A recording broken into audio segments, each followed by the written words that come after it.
ये सारी चीजें जो पूरा विश्व इस समय, मैं इस समय वॉशिंगटन डीसी में हूं, ये मेरे पीछे लॉन्स है, मैं आप देख रहे हैं व्हाइट हाउस, मैं आपको सिर्फ इतना बता रहा हूं, सिचुएशन बहुत जल्दी बदल रही है। ईरान रोज, and I mean every day, every night, social media पे नहीं, टेल अवीव पे एक नहीं 10-10, 20-20, 30-30 मिसाइल दाग रहा है। Visuals on air sir Tel Aviv के कई इलाकों को खंडर में तब्दील कर दिया है। मेरे पास अभी एक मैसेज आया कि अमेरिका एंटर कर रहा है आज। America is practically and physically boots on ground. आज अगले 12 घंटे के अंदर अमेरिका ईरान के खिलाफ, अभी तक बात थी हमने उनका एयर स्पेस कंट्रोल कर लिया है, अभी तक बात थी कि कंप्लीट सरेंडर करो, अभी तक बात थी डोनाल्ड ट्रंप कह रहे थे, आयतुल्लाह खुमैनी कह रहे थे इन योर ड्रीम्स, लग रहा था सोशल मीडिया पे लड़ रहे हैं, लेकिन अब बात सीरियस हो गई है। तेल अवीव की सड़कों को खंडर में बदल दिया है, तेल अवीव की बड़ी बड़ी बिल्डिंग्स को निस्तो नाबूद कर दिया है ईरान की मिसाइल्स ने। कहा जा रहा है वो नॉर्थ कोरियन मिसाइल्स, कहा जा रहा है चाइनीज सपोर्ट है, कहा जा रहा है चाइनीज प्लेन्स। 3 दिन पहले एक नहीं, 2 नहीं, 2 दर्जन plane, Chinese military planes Tehran पहुंचे।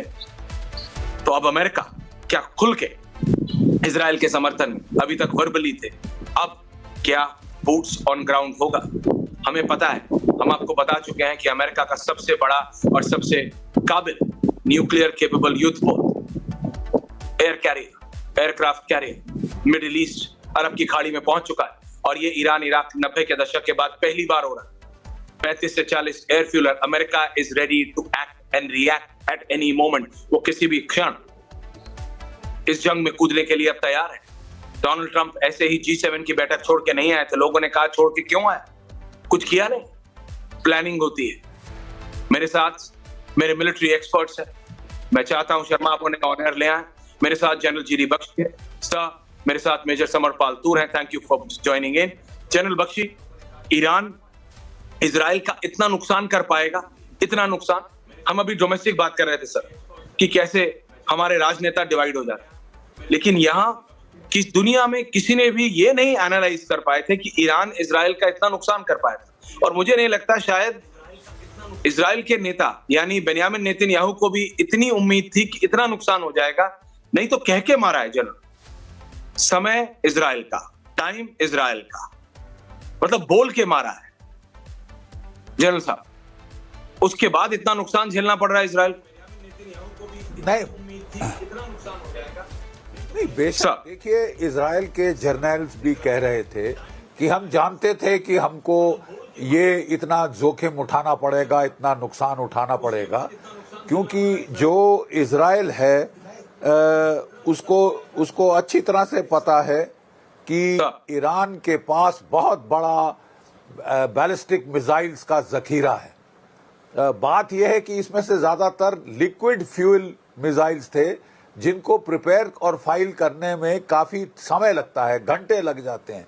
मतलब जहां भी टनल में छुपा के रखे हैं वहां से बाहर लाने पड़ते हैं और तैयार करना पड़ता है, ठीक है। और तैयारी के टाइम पे अगर आपके पास एयर सुपीरियरिटी नहीं है और इजराइल की एयरफोर्स मंडरा रही है आपके एयर स्पेस में, तो आपके काफी सारे जो मिसाइल लॉन्चर्स हैं उनका नुकसान होगा और जो फायरिंग की स्पीड है वो कम पड़ जाएगी। अब हमने देखा कि जो 6 दिन फायरिंग ये झड़प चली है, पहले दिन ईरान ने 200 मिसाइल्स फायर किए थे, अगले दिन 100, फिर 75, फिर 50 और उसके बाद 25 पे ये आ गए हैं।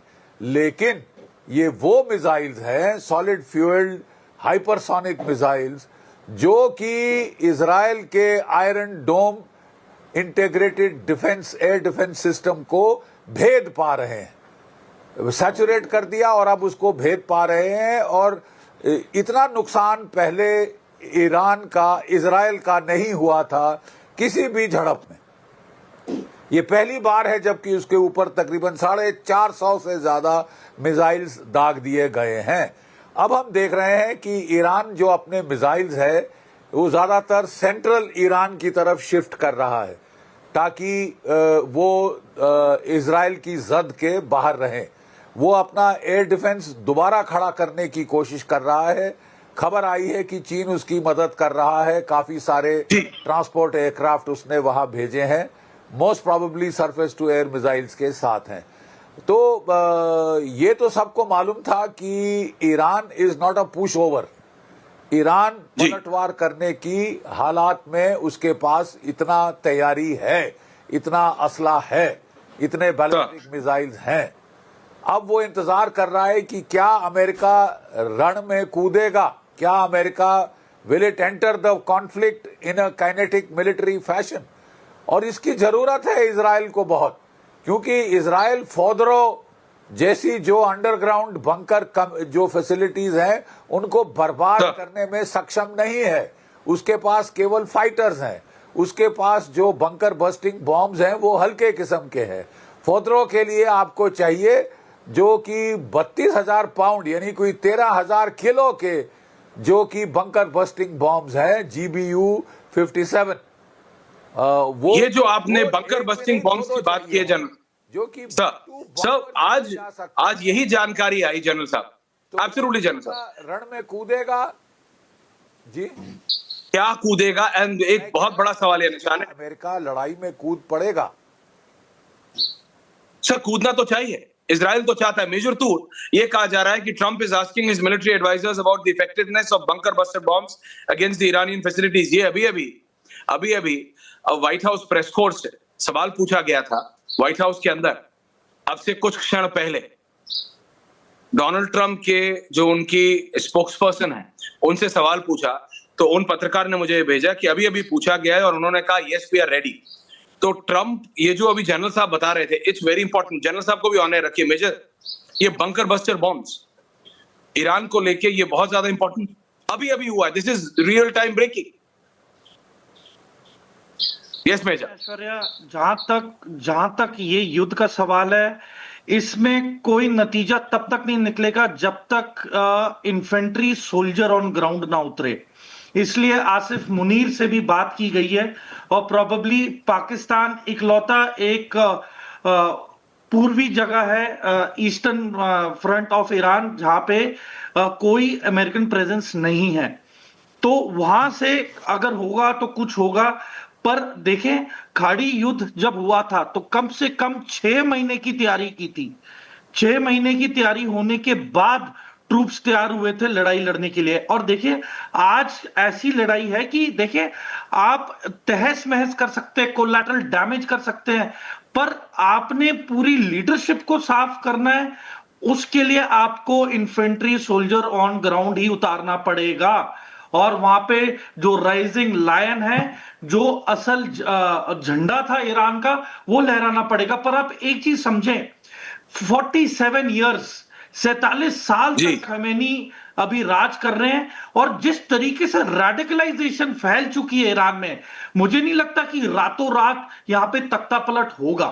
और जिस तरीके से खबरें आ रही हैं कि ईरान में सिविलियंस की बहुत कैजुअल्टी हुई है, हुतीज में हजारों की तादाद में, और यहां पे 2-3 हजार नहीं बल्कि 20-20 हजार 30-30 हजार की तादाद में हुती रिबेल्स तैयार हैं ऑन ग्राउंड ईरान के साथ मिलकर लड़ाई लड़ने के लिए। बस अब एक ही चीज है, जो एयर सुपीरियोरिटी है वो मेंटेन हो चुकी है,